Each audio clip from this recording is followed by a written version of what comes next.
It's not my decision whether I get a bonus or not. This is performance pay. Finally, something from the CBC worth watching. Now, unfortunately for the CBC, this wasn't something that they produced or created out of the $1.3 billion of tax money that they get every year. No, this happened at a parliamentary committee where the CEO of the CBC was defending the $16 million in executive bonuses that the CBC paid out, even as their viewership and their ad revenue and the trust in media have all declined. I got to ask the CEO, Catherine Tate, a few questions. You won't believe her response. Let's break it down.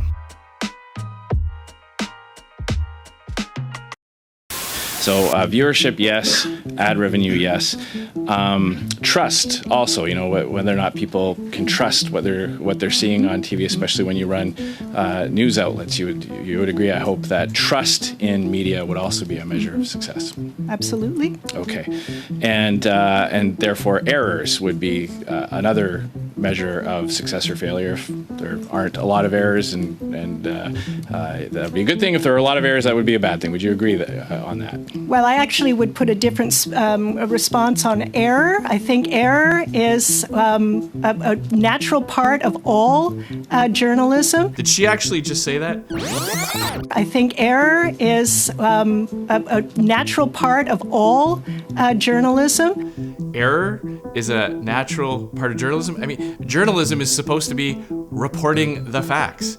This would be like saying malpractice is a natural part of medicine, or steroids is a natural part of professional sports. And in the fact that CBC Radio-Canada posts its corrections as quickly as we do is actually a demonstration of why we are trusted. That's their measure of trust. Not that they report the news accurately or that they do their very best to make sure the facts are correct before they put something online or on air. No, the CBC's measure of success in building trust with their viewers is how fast they correct the errors that they make. Unbelievable. Okay, let's keep rolling the tape. So the speed with which you correct your errors is the way that you measure performance at the CBC. Okay. Well, as we've agreed that viewership is an important metric. We've agreed that ad revenue is an important metric. Trust as well. So fewer Canadians are watching the CBC than ever before. Viewership has plummeted to half of what it was when you became CEO in 2018. Ad revenue has also crashed. In fact, it was down 31% in just 1 year, 2022 to 2023. And trust in media, and especially in the CBC, has also declined.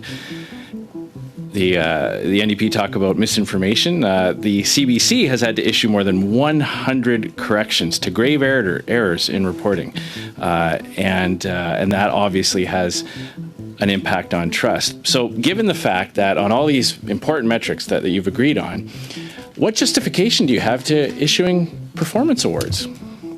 I want to correct a couple of your points, if I may, Madam Chair. First of all, the 30% drop in revenue was between an Olympics year and a non-Olympics year. And in fact, in the years you're describing, we had 2 Olympic Games. And so we have a much higher level of revenue, ad revenue, during those years. So that explains the drop there. So what she's acknowledging here is that CBC content itself doesn't get enough viewers to sell ads. It takes something as mammoth as a global Olympics, as the Olympic Games themselves, for them to get enough people watching to sell ads. That means that their regular lineup would be beaten by table tennis and badminton. Let's watch a couple more clips. Television is in decline, not just at CBC, at CTV and global. Television is in decline, and people are moving to streaming, and they're moving to their connected television. With all due respect, the CBC has almost $500 million in real estate holdings across the country. Big fancy buildings in downtowns across the country. You get over $1 billion in taxpayers' money to be a television broadcaster, radio broadcaster. When those metrics are down, how do you justify giving performance awards to people whose job it is to increase viewership, to increase ad revenue, to increase trust? So I just asked the CEO how she could justify spending $16 million on executive bonuses after viewership is down, ad revenue is down, trust is down. Let's take a look at her response. Madam Chair, if I may, I don't agree with the premise. You don't agree that no, I don't ad agree with the revenue's down? You premise. don't agree that viewership is 79% down? of Canadians say that it is important for the country to have a public broadcaster like CBC Radio-Canada. Sounds impressive, right? That's a big number of Canadians that responded positively to the CBC. It got me thinking, who paid for the poll? 82% say Who commissioned that poll?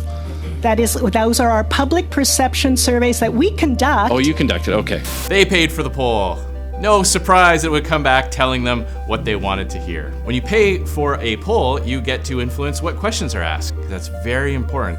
Ask the right question, you can get whatever answer you want. All I would say is, if you believe that the fight against disinformation is something that touches all Canadians, regardless of political stripe, the public broadcaster remains the single most effective tool that we have as Canadians to combat this disinformation. We are the only national media company in the country. The CEO would have you believe that the CBC is necessary to fight misinformation, yet she acknowledged that errors are a natural part of journalism, at least at the CBC. Add that to the fact that nobody's watching it. It's very simple. Will she be given a bonus in 2020? It's not my decision whether I get a bonus or not. First of all, these are not frivolous awards given at Christmas time. This is performance pay. There you have it. Viewership down, ad revenue down, trust in media down. And while they're laying off workers across the country, they're paying executives big, fat bonuses. That's life at the CBC. Conservatives have a better idea. Let's just defund the CBC and stop wasting your tax dollars. And we can't cover all the things that are wrong with the CBC in one short video, so we're gonna have a much longer one coming. Like and subscribe to my channel and make sure you don't miss that. And as always, thanks for watching.